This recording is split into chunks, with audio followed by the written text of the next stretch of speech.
Good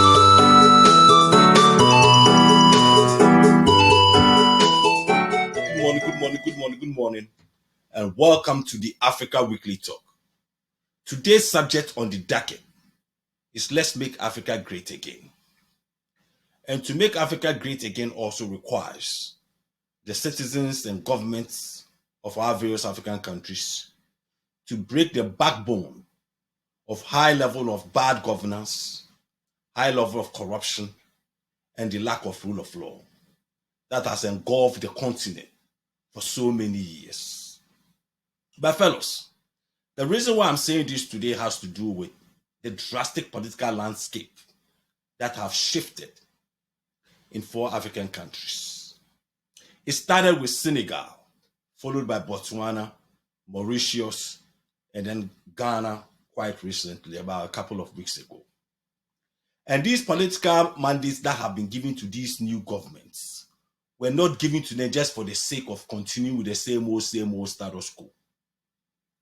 It was given to them by their citizens for them to use it to transform and to change the trajectory of the bad governance, high level of corruption, and the lack of rule of law that have existed in their various African countries. That is why the citizens of their various African countries gave them these political mandates. It was not given to them for them to just change political parties, for them to come to office and continue with the same old BS that have engulfed the continent for so many years.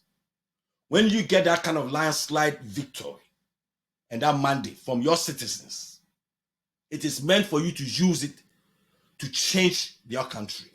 That's what this is all about. And I hope this new government that have come in or coming in are going to use these mandates to enact some serious changes to their constitution. That's where it has to start with.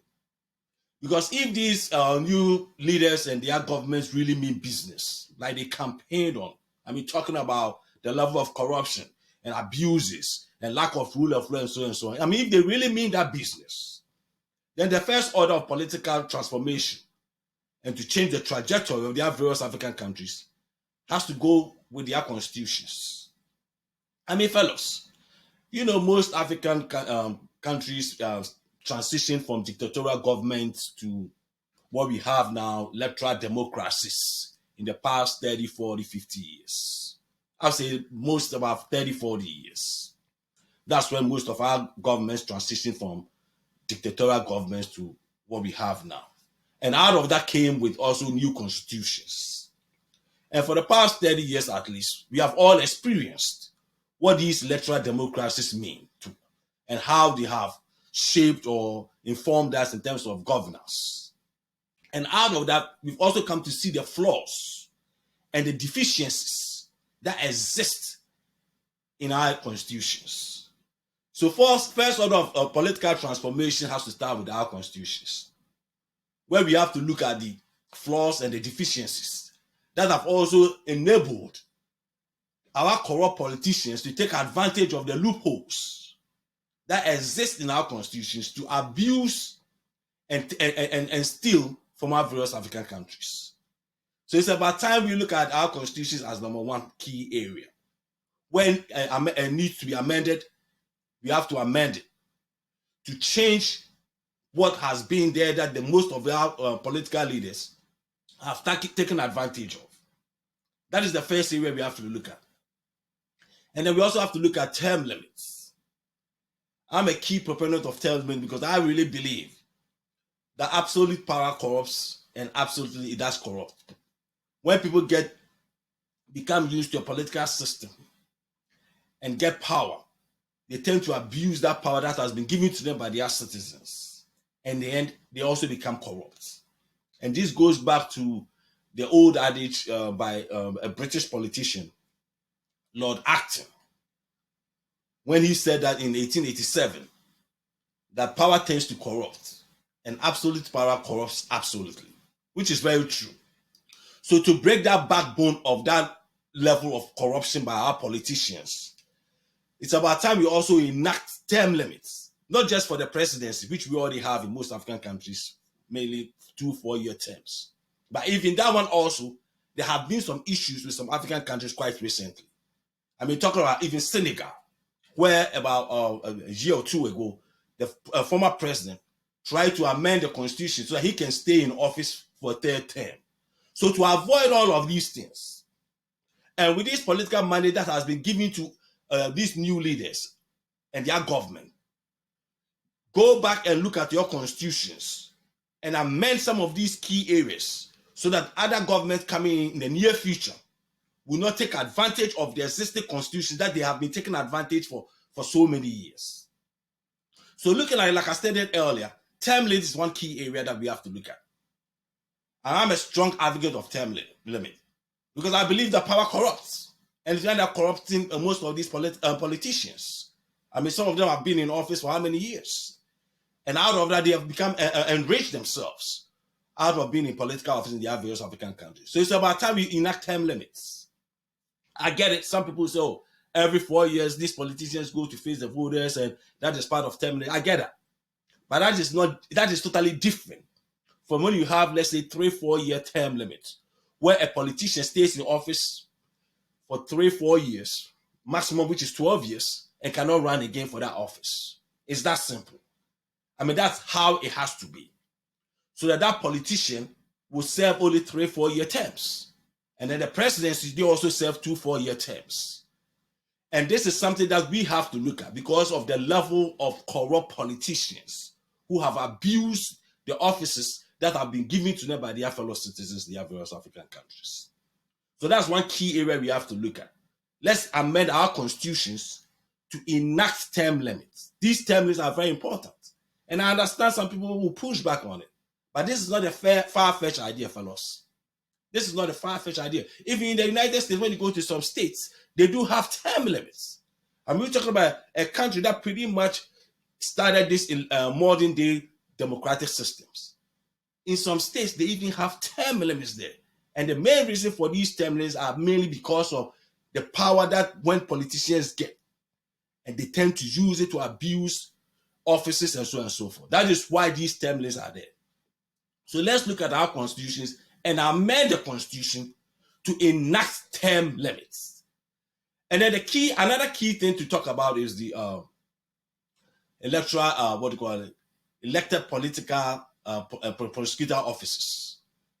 I mean, if you look at most of our constitutions in most African countries, lack of rule of law has been our main issue. I mean, the basic problem, the main problem of Africa's electoral democracies that we have today is lack of rule of law. And rule of law is the bedrock. I mean, it's the bedrock, the foundation of a real, true democratic society. Without rule of law, you don't have a democratic society. That is why all we have in most of our various African countries is basically what I call electoral democracies, where we go and elect our leaders and parliamentarians and congressmen every 4 years. That's all we do. Because most of our countries, pretty much all of African countries, have lack of rule of law. So we don't have rule of law. And out of that, even when we have constitutions that mandate certain governments to enact certain things in place to curb the level of corruption, it doesn't work in most of our countries because of the lack of rule of law. So to embed this in our constitution, one of the key areas also has to be the elected prosecutorial officers. I mean, I'm talking about prosecutors are going to be elected. I'm not talking about being appointed by the president or the party in power, because we've seen that. And what has that done for us? It hasn't done anything.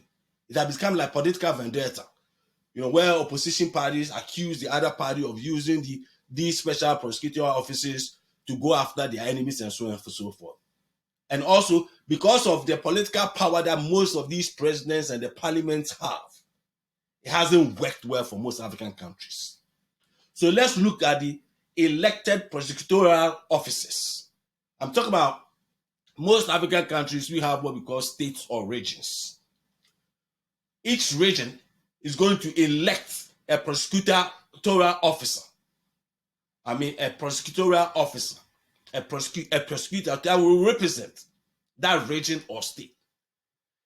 So out of these elected prosecutorial officers, they will choose one as the national prosecutor.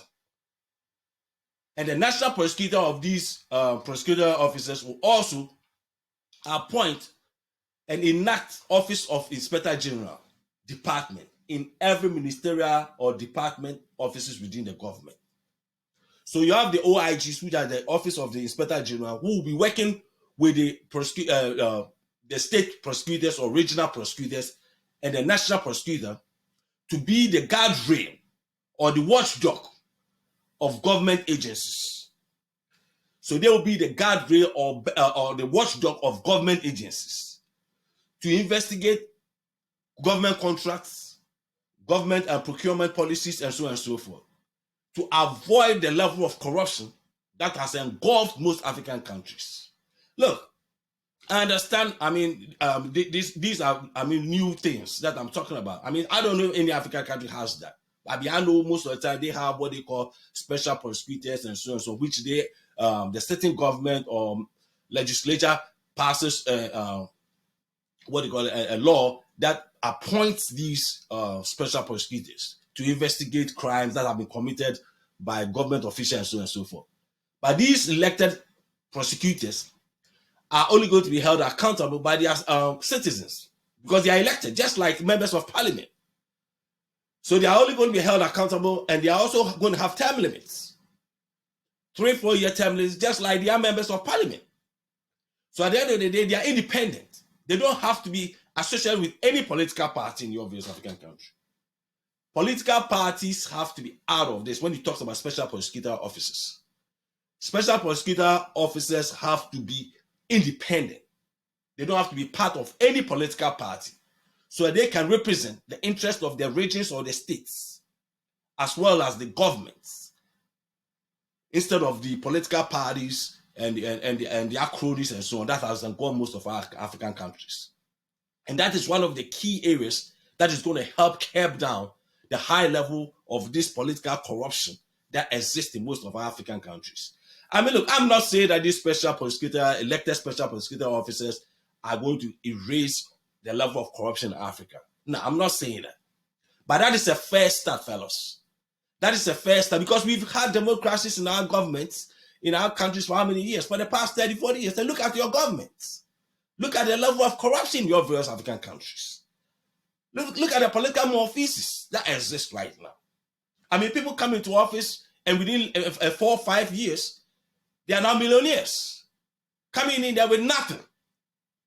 These guys come in there with nothing and they leave offices with high net worth, high income, and properties all over the world and so on. So how did they get that? It's your money.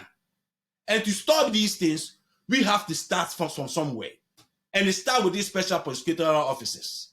That's where it starts from. And these are independent people who are going to be elected by their various regions or states, wherever they come from. And then they will choose one as a national prosecutor. And then have this office of Inspector Generals embedded in government agencies like Department of State or Agriculture Department or Finance Department, and even including the Judicial Department. You have an office of Inspector General in that Judicial Department. So nobody is going to be bad from these people. These people are going to investigate everything, including the Supreme Court, the justices, all of them. That is what we have to do. We have to start somewhere, and start with these special prosecutor officers. But that is the only way we're going to curb some of this high level of corruption in our African countries. And that is the key.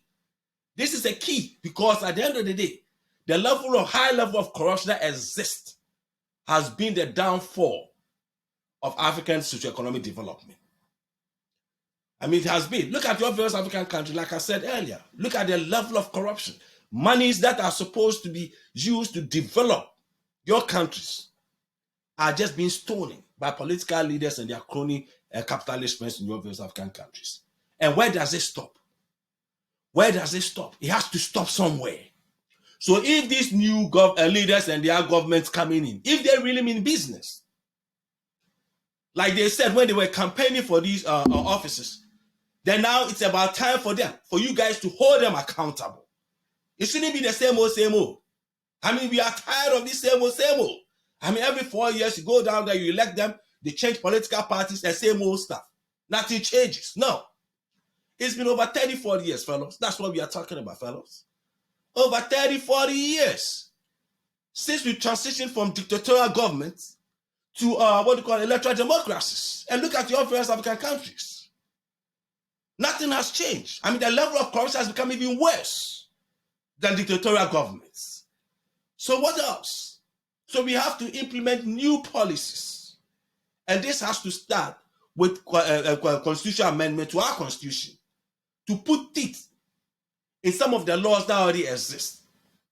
I know, for instance, most of your countries, you have what they call declaration of access by elected officials and government leaders when they get to office and when they leave office. But how many of your countries' declaration of access mandate works? A lot of them doesn't work. It doesn't work because at the end of the day, the government in power that is supposed to look into these things, think about the opposition party coming in power the next election, going to do the same thing against them too. So in the end, they turn a blind eye. How many people come to office in 4 years and all of a sudden they are multi-millionaires in your various African countries, whilst the citizens keep suffering? It has to stop. So that's why I'm suggesting that we go with elected prosecutorial officers. I mean, these are independent. There has nothing to do with what do you call it, a party, the party politics, and so that goes on in various African countries.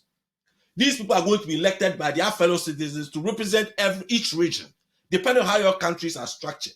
You know, some countries have regions, some countries have states. Like Nigeria has states.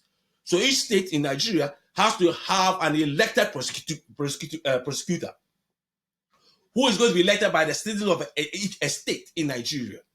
And with regards to Ghana, they have regions. So each region is going to elect a special prosecutor.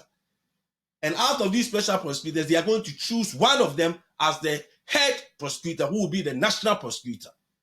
And they have these OIGs, Office of Inspector Generals, embedded in every department or ministry of the government, where they investigate everything that goes on in these government agencies. So these guys don't report to the president or to Congress or Parliament.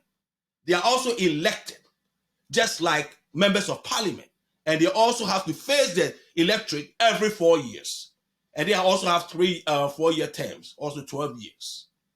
So basically, this is the best way that I think Africans can move on and deal with this level of corruption that has engulfed this continent. If they really mean business, I mean, if they really want to change the trajectory, I mean, the bad governance, high level of corruption that have engulfed their countries, these 4 countries that have been given these electoral mandates by their citizens have to take advantage of it. I mean, if they really believe in transforming their various African countries, then this is the time for them to use this to transform and change the trajectory. I mean, the trajectory that has engulfed their countries for the past 30, 40 years. I mean, this high level of corruption, abuse of power, and so on and so forth. This is the time for them to do something about it, because these citizens didn't give you this mandate just for the sake of same old BS stuff. They gave it to you for you to use it to transform their various African countries. And if you really believe in doing something good for your various African countries, and it has to start with the level of corruption. Because when you do a poll or survey across the continent, the number one issue among Africans is corruption, followed by lack of rule of law. I mean, if you have rule of law in your countries, most of these things I'm talking about wouldn't be necessary, because the rule of law will take care of these things. But because we don't have rule of law. We lack rule of law in our various African countries. We lack that. So even though we have these things on the books, it doesn't work. Because at the end of the day, they are controlled by the political parties. And the political parties are, both political parties, or whether you have 3 or 4 of them in your country, they are all corrupt. But when we move to these special prosecutorial offices, hopefully that will change. Because when you are electing these special prosecutors, now the special prosecutors have to face their citizens in their various states or regions every 4 years to account to them what they have done with with the position that has been given to them. And I hope that will change. That is going to move certain things. I mean, that is going to change certain things. You know, it's not going to be perfect, but that will be the first step to start dealing with this level of political and crony capitalism, corruption that have engulfed our various African countries, fellows. It's about time we do something about it. I mean, look at, let's say, a country like Ghana. Look at the issue of their natural rivers and lakes that are being destroyed by illegal mining, which they call Galamsey. It's not just in Ghana. You have them in Nigeria and almost all across the continent. And these political leaders have not been able to deal with this situation because of what? Bad governance and high level of corruption. In a case like this, the Special Prosecutor Office have to deal with it. They don't have to wait for the government to do anything. That Special Prosecutor or head of the Special Prosecutor Offices will have to deal with a case like that. And because they don't represent any political party, they can go after these criminals and deal with situations like this. But now you have a situation where the political parties, both of them are embedded with these corrupt illegal miners. So at the end of the day, they leave them. And these are the things that are destroying their natural reserves, I mean, body waters. Are you talking about rivers? Their lands that are being destroyed with chemicals, mercury, and so on and so forth. I mean, deforming children that are being born in these areas. I mean, that is sad. And you have elected officials who have turned a blind eye to these things because of their corrupt mindset themselves. Because a lot of them, even are part of the corruption anyway, have businesses involved in this illegal mining. So they turn a blind eye. And these things are some of the key things that the special prosecutors are going to look into. Because at the end of the day, like I said, they are representing the interest of their fellow citizens from their various regions. They don't need a government or in their capital city or whatever to come and tell them what to do. They have to investigate everything. And this thing has to be put to referendum. I mean, the countries can decide. If you want to put it to the people. Let the people decide if they want to have an elected prosecutorial officers in your various African countries. Put it to a referendum and let the people decide where your legislatures can pass a law to amend the constitution to include that special prosecutorial officers being elected also in your constitution, then so be it. Amend your constitution to include that. But if you need a referendum for your citizens to make the decision, then put it to your citizens for them to have a referendum to make that decision. Because it's about time, fellows. I mean, it's about time. It's about time. It's about time. The only way Africa can move from this level of corruption is to hold the leaders of Africa accountable. And the only way to hold them accountable is to have these special prosecutorial officers, period. You cannot entrust these corrupt leaders to be like the fox guarding the hen house. I'm sorry. It hasn't worked. It's about time we change direction. And this is something we have to try. And I hope it's going to work. And I believe it will work. You know, it might not be 100% perfect, but at least it's going to work. At least it's going to eradicate some of the level of corruption that exists within these government agencies and political parties and so on and so forth, fellows. And it's about time we move in a different direction. We have experienced this electoral democratic system for 30, 40 years since we transitioned from dictatorial governments to electoral democracies. We have seen the flaws and deficiencies in our governments. We have seen the flaws in our constitutions. It's about time we go back to the drawing board and amend these constitutions to fit the current situation that we live in. We cannot let these old constitutions still be in play. When we are seeing the abuses, the level of corruption, bad governance, abuses that have been being taken advantage of by these politicians and their crony capitalist friends and families in our various African countries. It's about time we put some teeth to these constitutions. And if these 4 countries that have been given these mandates really believe in transforming and changing the trajectory of their countries, this is the year for them to start. And their citizens will also reward them if they do something. But if they don't, then they deserve to be kicked out of office next 4 years. Because African citizens are tired of this, these corrupt lip services that come from their politicians. So fellas, this is all I have for you guys today. If it's Sunday, it's the Africa Weekly Talk. God bless you guys and have a great week. Happy New Year, and wish you guys all the best this coming year.